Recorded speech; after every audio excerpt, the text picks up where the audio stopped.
इस कहानी की शुरुआत में हमें रे की मेड रीटा को दिखाया जाता है जो आज ग्रैंडमा बन गई थी और वो अंडों से बेबी टर्टल को बाहर निकालने में मदद कर रही होती है। तभी उसे रे के खर्राटों की आवाज सुनाई देती है, इसीलिए वो रे को जगा देती है और उसे बेबी टर्टल को अंडे से बाहर निकलने में मदद करने को कहती है। वही हम सेमी को देखते हैं जो अपनी मेड शेली के साथ मिलकर बेबी टर्टल को गड्ढे से बाहर निकलने और समुद्र तक पहुँचने में उनकी मदद कर रहा होता है। तभी वहाँ पर एक सीगल आ जाता है जो बेबी टर्टल को खाने की कोशिश करता है, मगर रे और सेमी मिलकर उस सीगल को ऐसा करने से रोक रहे होते हैं। तभी वहाँ पर कुछ शिकारी जाल डाल देते हैं जिसमें रे, सेमी और सीगल फंस जाते हैं और वो शिकारी उन सभी को अपने साथ लेकर जाने लगते हैं। ये देखकर सेमी और रे सभी छोटे टर्टल को वहाँ से समुद्र की तरफ भेज देते हैं। अब वो शिकारी इन्हें पकड़कर वहाँ से ले जाते हैं। रीटा और सेली उन्हें जाते हुए देखने के अलावा कुछ नहीं कर पाते। अब वो शिकारी इन्हें शिप पर एक टैंकर में डाल देते हैं जहाँ पर उन्हें जग्गू नाम का एक केकड़ा भी मिलता है। उस जाल में रिकी और एला नाम के दो बेबी टर्टल भी आ गए होते हैं। बेबी टर्टल को यहाँ देखकर रे और सेमी परेशान हो जाते हैं। सेमी सीगल से एक समझौता करता है कि मैं तुम्हें पिंजरे से आजाद कर दूंगा, लेकिन इसके बदले तुम्हें मेरे ग्रैंडसन रिकी और एला को यहाँ से बाहर निकालना होगा। सीगल सेमी की बात मान जाता है। अब सेमी किसी तरह उस सीगल को आजाद करा देता है, लेकिन वो सीगल आजाद होते ही वहाँ से भाग जाता है। ये देखकर रे सेमी से कहता कि कहा था ना कि सीगल पर कभी भी विश्वास नहीं करना चाहिए, लेकिन अगले पल वो सीगल बाकी के सीगल को लेकर वहाँ पर आ जाता है जो मछुआरों पर हमला करके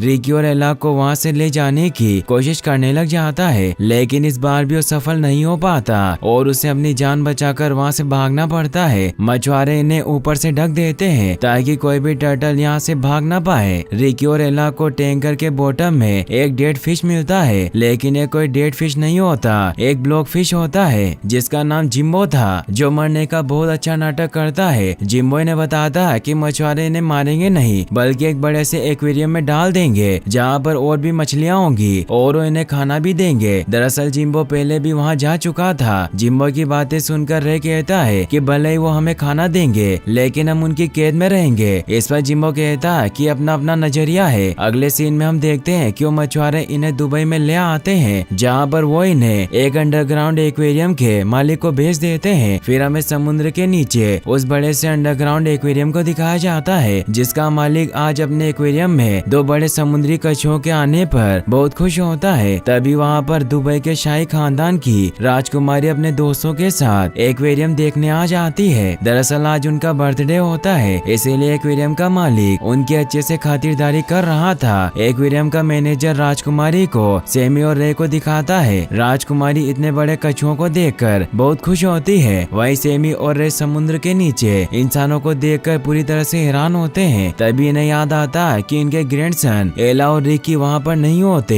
ये देखकर वो दोनों परेशान हो जाते हैं और चारों तरफ उन्हें ढूंढने लगते हैं। इन्हें परेशान देखकर एक कपल फिश इन्हें बताता है कि अब तुम यहाँ से कभी बाहर नहीं निकल पाओगे। यहाँ पर सिर्फ बिग डी को पता है कि यहाँ से बाहर कैसे निकलना है। वहीं रिकी और एला अभी भी फिश के छोटे से टैंकर में छुपे होते हैं और जब शिप का कैप्टन टैंकर के गंदे पानी को फ्लश करता है तो दोनों भी फ्लश किए गए वाटर के साथ समुद्र में आ जाते हैं। वहीं हम बिग डी के दो चमचों को देखते हैं जिनका नाम ल्यूपटस और एडम होता है। उन्होंने रे और सेमी को जिम्बो के साथ देख लिया था, इसीलिए ये सारी बातें बिग डी को आकर बता देते हैं। दरअसल बिग डी एक सी हॉर्स होता है जो साइज में तो छोटा लेकिन दिमाग से बड़ा होता है और वो अपने तेज दिमाग का इस्तेमाल करके एक्वेरियम के सभी जीवों पर राज करता है। बिग डी जिम्बो को फिर से एक्वेरियम में जिंदा देखकर पूरी तरह से हैरान होता है। ल्यूपटस और एडम के साथ सेमी और रे बिग डी से मिलने के लिए वहाँ पर आ जाते हैं। बिग डी जिम्बो को जिंदा देखकर उससे पूछता है कि तुम तो मर चुके थे। बिग डी की बातें सुनकर रे पूरी तरह से फ्रस्ट्रेट हो जाता है क्योंकि एक्वेरियम की सभी मछलियाँ जिम्बो से एक सवाल पूछ रही थी। रे बिग डी से पूछता है कि ये सभी लोग जिम्बो से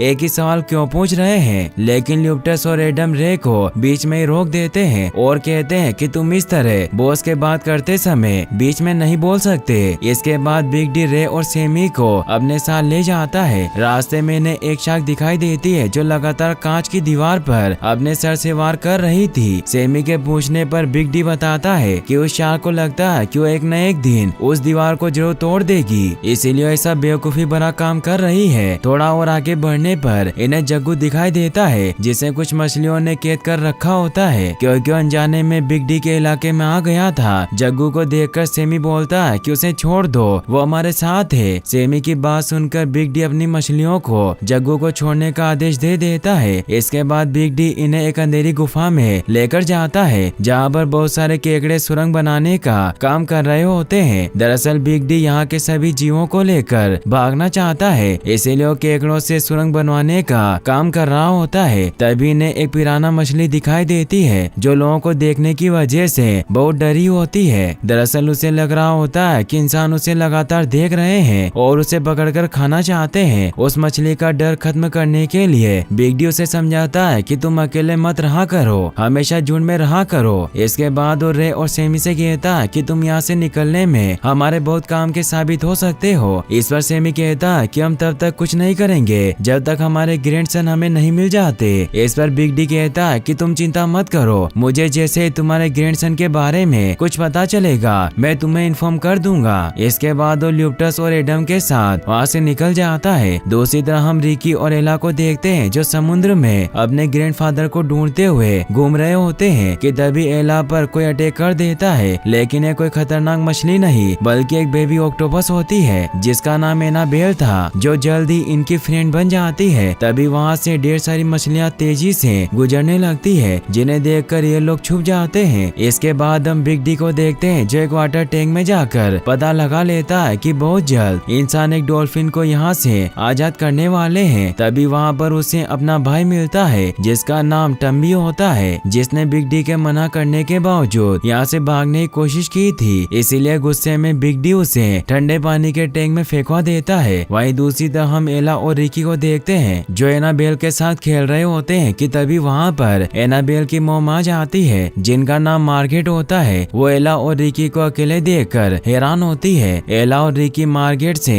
अपने ग्रैंडफादर को ढूंढने में मदद करने को कहते हैं, जिस पर मार्गेट मान जाती है और वो एला और रिकी के साथ उनके ग्रैंडफादर को ढूंढने के लिए निकल पड़ती है। वहीं दूसरी तरफ हम जग्गू को देखते हैं, जो होटल में कुछ लोगों को केकड़ों को खाते हुए देख लेता है। वो ये देखकर पूरी तरह से डर जाता है। इसके बाद वो वहाँ से भागते हुए रे और सेमी के पास आता है और उनसे कहते हुए वहाँ से चला जाता है कि वो लोग किसी को नहीं छोड़ेंगे। जग्गू को वहाँ से भागते देख एक मछली बोलती है कि लगता है कि उसे यहाँ से बाहर निकलने का रास्ता मिल गया। ये सुनकर सेमी कहता है कि क्या हम यहाँ से बाहर निकल सकते हैं। इस पर फिश बोलती है कि नहीं, जिम्बो के अलावा आज तक कोई भी यहाँ से बाहर नहीं निकल सका। ये सुनकर सेमी जिम्बो से पूछता है कि तुम यहाँ से बाहर कैसे निकले थे। इस पर जिम्बो कहता है कि मैंने मरने का नाटक किया था। इसके बाद वो अपनी कहानी बताना स्टार्ट करता है कि रोज एक्वेरियम की सफाई करने दो आदमी आते थे। एक दिन मैंने उनके सामने मरने का नाटक किया और सोचा कि वो मुझे मरा समझकर यहाँ से समुद्र में फेंक देंगे और इस प्रकार मैं यहाँ से बाहर निकल जाऊंगा। अब सब कुछ मेरे प्लान के मुताबिक ही चल रहा था, लेकिन जब मुझे समुद्र में फेंकने की बारी आई तो कर्मचारी फोन पर अपनी वाइफ से बात करने लगा और इस प्रकार मैं ज्यादा देर तक पानी के बाहर रहने के कारण जिंदा न रह सका। ये सुनकर रे पूछता है कि क्या तुम सच में मर गए थे। इस पर जिम्बो बोलता है कि नहीं, मेरी बॉडी बिना पानी के ज्यादा देर तक रहने से डिहाइड्रेट हो गई थी और मैं पानी में जाने के बाद पूरी तरह से ठीक हो गया। तभी वहाँ पर बिग डी आ जाता है। रे बिग डी से कहता है कि हम सभी यहाँ से बाहर निकलना चाहते हैं। रे की बातें सुनकर बिग डी ने अपने पीछे आने को कहता है। इसके बाद वो इन्हें एक आर्टिफिशियल बर्फ के इलाके में ले आता है, जहाँ पर ढेर सारे पेंगुइन रहा करते थे। वो इन्हें एक पाइप के अंदर जाने को कहता है, जिसमें से बर्फ को मेंटेन रखने के लिए ठंडी हवाएं आ रही थी, जिसकी मदद से वो बाहर निकल सकते थे। अब सेमी, रे और जग्गू बिग डी की बात को मानकर उस पाइप की तरफ निकल पड़ते हैं और भयंकर ठंड का सामना करते हुए किसी तरह उस पाइप के पास पहुंच जाते हैं। लेकिन सेमी और रे उस पाइप के अंदर नहीं जा पाते और वो नीचे पानी में गिर जाते हैं। लेकिन जग्गू किसी तरह उस पाइप के अंदर चला जाता है, लेकिन अगले ही पल वो मारा जाता है। ये देखकर सेमी और रे बहुत दुखी होते हैं। इसके बाद वो दोनों बिग डी के पास आ जाते हैं, जहाँ पर वो देखते हैं कि बिग डी छोटी मछलियों को अपनी झूठी बातों से इम्प्रेस करने की कोशिश कर रहा होता है। यहाँ पर सेमी बिग डी से कहता है कि तुमने एक ऐसा घटिया प्लान बनाया था जिससे हम मरते मरते बचे और बेचारा जग्गू तो मारा गया। ये सुनकर बिग डी कहता है कि ये सब तुम्हारी गलती है, तुम्हें जग्गू को पाइप के अंदर जाने से रोकना चाहिए था। बिग डी की बातें सुनकर इन्हें पूरा विश्वास हो जाता है कि बिग डी सभी को बेवकूफ बना रहा है और उसके पास यहाँ से बाहर निकलने का कोई प्लान नहीं। अब सभी मछलियों को भी बिग डी पर शक होने लगता है क्योंकि आज तक बिग डी का एक भी प्लान सफल नहीं हुआ। अब बिग डी प्रूफ करने के लिए कि उसको वाकई में यहाँ से निकलने का तरीका पता है, वो इन्हें अपने साथ एक डॉल्फिन के पास लेकर जाता है और वो काइट फिश को डॉल्फिन के मुंह के अंदर छुपकर डॉल्फिन के साथ यहाँ से बाहर निकलने को कहता है। दरअसल यहाँ पर सिर्फ डॉल्फिन ही होती है जो यहाँ से बाहर आ जा सकती है, क्योंकि डॉल्फिन को अगर कैद करके रखा जाए तो वो बहुत जल्द सुसाइड कर लेती थी। अब बिग डी का प्लान सफल तो हो जाता है, लेकिन जैसे ही दोनों काइट फिश एक्वेरियम से बाहर जाती है उन्हें दो बड़ी मछलियाँ खा लेती है। ये देखकर सभी बुरी तरह से डर जाते हैं। इसके बाद बिग डी यहाँ से ये कहते हुए चला जाता है कि ये भी उन्हीं काइट फिश की गलती थी। अब सैमी और रे यहाँ से किसी भी तरह निकलना चाहते हैं और अपने ग्रैंडसन को ढूंढना चाहते हैं, लेकिन उन्हें यहाँ से निकलने का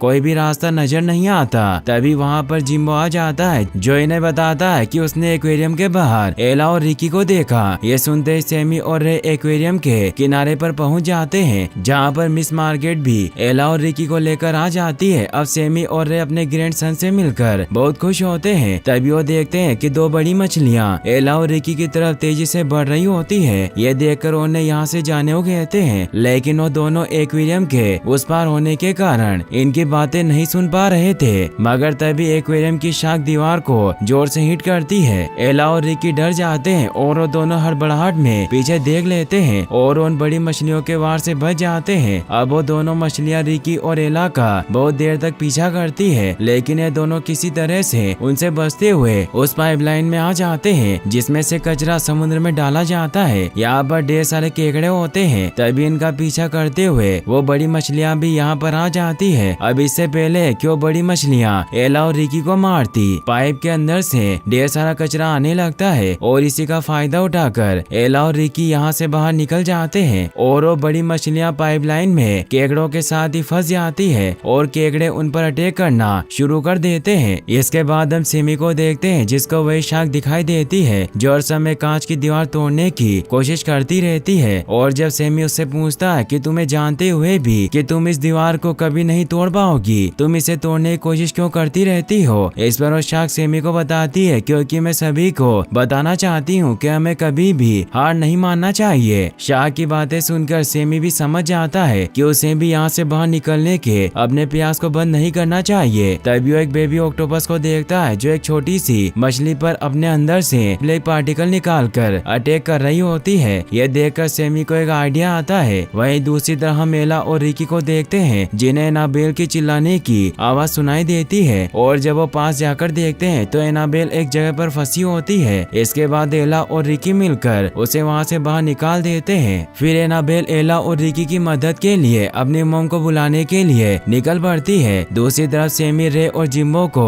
अपना प्लान समझा रहा होता है कि किस तरह वो लोग ऑक्टोपस के ब्लैक पार्टिकल को अपने ऊपर लगाकर मरने का नाटक करेंगे और एक्वेरियम वाले उन्हें मरा समझकर यहाँ से बाहर निकाल देंगे। जिम्बो और रे को सेमी का प्लान बहुत पसंद आता है। तभी एक्वेरियम के उस पार एला और रिकी भी आ जाते हैं जिन्हें देखकर सेमी और रे बहुत खुश होते हैं। इसके बाद वो एला और रिकी को अपना प्लान समझाने की कोशिश करते हैं, लेकिन उन्हें कुछ भी समझ नहीं आ रहा होता। तभी एला को लगता है कि शायद वो उन्हें उस पाइपलाइन से होकर अंदर आने को कह रहे हैं जिसमें से ताजा वाटर एक्वेरियम के अंदर आता है और वो रिकी के साथ उस पाइपलाइन के अंदर जाने लगती है। यह देखकर सेमी और रे बुरी तरह से डर जाते हैं क्योंकि उसके अंदर जाने से उनकी जान भी जा सकती थी। अब एला और रिकी पाइपलाइन के अंदर जाने लगते हैं, लेकिन अंदर पानी का बहाव बहुत ज्यादा होता है। अब रिकी तो किसी तरह जाली में फंसकर बाहर ही रह जाता है, लेकिन एला पानी के तेज बहाव के साथ ही अंदर चली जाती है, लेकिन वो किसी तरह से पाइपलाइन के अंदर चल रही ब्लेड से बच जाती है। अब रिकी जाली में फंसा होता है कि तभी वहाँ पर एनाबेल अपनी मॉम मिस मार्केट के साथ आ जाती है। मिस मार्केट रिकी को वहाँ से बाहर निकाल देती है। वहीं दूसरी तरफ पाइपलाइन के अंदर एला जब ब्लैक पार्टिकल को देखती है तो उसे समझ में आ जाता है कि सेमी और रे उसे यह कहना चाहते थे। वो रिकी और एनाबेल के पास वापस आ जाती है और उन्हें सेमी और रे के प्लान के बारे में बताती है क्योंकि इस प्लान को पूरा करने के लिए बहुत सारे ब्लैक पार्टिकल्स की आवश्यकता होती है। इसीलिए मिस मार्केट अपने ऑक्टोपस दोस्तों को बुलाने के लिए वहाँ से निकल पड़ती है। वहीं दूसरी तरफ हम रे और सेमी को देखते हैं जो बच्चों के पाइपलाइन के अंदर जाने की वजह से बहुत दुखी होते हैं। तभी वहाँ पर पर बिग डी आ जाता है, जो एक बार फिर से इन्हें यहाँ से बाहर निकलने का प्लान बताने लगता है। लेकिन इस बार ये उसका कोई प्लान नहीं सुनते और रे बिग डी से कहता है कि हमारे पास तुमसे बढ़िया प्लान है। ये सुनकर बिग डी वहाँ से ये कहते हुए चला जाता है कि तुम मेरी मदद के बिना यहाँ से कभी नहीं निकल पाओगे। अब एला और रिकी भी मिस मार्गेट और ढेर सारे ऑक्टोपस के साथ वहाँ पर आ जाते हैं। उन्हें जिंदा देखकर सेमी और रे बहुत खुश होते हैं। इसके बाद उन्हें इशारे से बताते हैं कि तुम सब ब्लैक पार्टिकल तब रिलीज करना जब हम इशारा करेंगे। इसके बाद वो दोनों सभी मछलियों को अपना प्लान बताने लगते हैं। लेकिन इसी दौरान बिग डी अपने चमचों ल्यूटस और एडम की मदद से सेमी को कैद कर लेता है, क्योंकि उसे डर होता है कि कहीं सेमी यहाँ के मछलियों का नया लीडर न बन जाए। लेकिन इससे पहले कि वो सेमी को मारता, वहाँ पर रे भी आ जाता है, जो ल्यूटस और एडम को हराकर सेमी को आजाद करा देता है। अब यहाँ पर बाकी की मछलियाँ भी आ जाती है, जिन्हें पता चल चुका था कि बिग डी के पास यहाँ से निकलने का कोई भी प्लान नहीं है और वो सुरंग भी सिर्फ इसीलिए बनवा रहा था ताकि वो सबको उलझाकर रख सके और उनका लीडर बना रहे। इसके बाद सभी मछलियाँ सेमी और रे के साथ वहाँ से चली जाती है और अब ल्यूटस और एडम भी बिग डी का साथ छोड़कर सेमी और रे के साथ मिल जाते हैं, क्योंकि उन्हें एहसास हो गया था कि असली लीडर सेमी और रे है, न कि बिग डी। इसके बाद सभी लोग एक्वेरियम के किनारे पर आ जाते हैं, जहाँ पर बाहर से सारे ऑक्टोपस ब्लैक पार्टिकल को पाइपलाइन की मदद से अंदर भेज रहे होते हैं और सभी मछलियाँ उन ब्लैक पार्टिकल्स को अपनी बॉडी पर लगा रही होती है। अब जब सभी मछलियाँ अपनी बॉडी पर ब्लैक पार्टिकल को लगा चुकी होती है तो सभी मरने का नाटक करना शुरू करती है। सबसे पहले जिम्बो, जो सबसे अच्छा मरने का नाटक करता है, वो एक्वेरियम के विजिटर्स के सामने जाकर मरने का नाटक करने लगता है और इसके बाद एक एक करके सभी मछलियाँ मरने का नाटक करना शुरू कर देती है और देखते ही देखते पूरे एक्वेरियम में ब्लैक पार्टिकल भर जाता है। एक्वेरियम में आए विजिटर्स जब एक्वेरियम का ये हाल देखते हैं तो डर जाते हैं और मैनेजर को सभी मछलियों को मरने से पहले यहाँ से बाहर निकालने को कहते हैं। पहले तो मैनेजर मना कर देता है, लेकिन जब विजिटर्स मैनेजर पर दबाव डालते हैं तो मजबूरी में उसे इमरजेंसी डोर खोलना पड़ता है और इस प्रकार सभी मछलियाँ एक्वेरियम से बाहर निकलने लगती है। लेकिन मैनेजर को सीसीटीवी की मदद से ये पता चल जाता है कि ये सब मछलियों की एक चाल है और ढेर सारे ऑक्टोपस एक्वेरियम के बाहर से ब्लैक पार्टिकल एक्वेरियम के अंदर भेज रहे हैं। लेकिन इससे पहले कि इमरजेंसी डोर को बंद करता, वहाँ पर जग्गू आ जाता है, जो भी जिंदा होता है और वो मैनेजर पर हमला कर देता है। इस प्रकार इमरजेंसी डोर बंद नहीं हो पाता और सारी मछलियाँ एक्वेरियम से बाहर निकल जाती है और आजाद हो जाती है। लेकिन मछलियों का एक कपल एक्वेरियम में रुक जाता है, क्योंकि उनका मानना होता है कि अब वो दोनों अकेले ही उस एक्वेरियम में रहेंगे, जहाँ पर उन्हें परेशान करने वाला कोई नहीं होगा। अब सभी मछलियाँ एक्वेरियम से आजाद होकर बहुत खुश होती है। इसके बाद हम सेमी और रे को देखते हैं, जो ढेर सारी मुश्किलों का सामना करने के बाद आखिरकार एला और रिकी के साथ अपने घर वापस आ जाते हैं। यहाँ पर एक सीगल बेबी टर्टल को खाने की कोशिश करता है, लेकिन उसके साथी उसे ऐसा करने से मना कर देते हैं, क्योंकि सेमी और रे ने एक सीगल की जान बचाई थी, इसीलिए वो इन्हें अपना दोस्त समझते हैं। वही सेमी और रे अब अपने मेट से मिलकर बहुत खुश होते हैं और यहीं पर इस मूवी की हैप्पी एंडिंग हो जाती है। और गाइस, अगर आपने इसका फर्स्ट पार्ट नहीं देखा है तो आप एंड स्क्रीन पर क्लिक करके इस वीडियो को भी वॉच कर सकते हैं। साथ इस वीडियो को लाइक और चैनल को सब्सक्राइब करने के लिए आपका तहे दिल से शुक्रिया। Thanks for watching.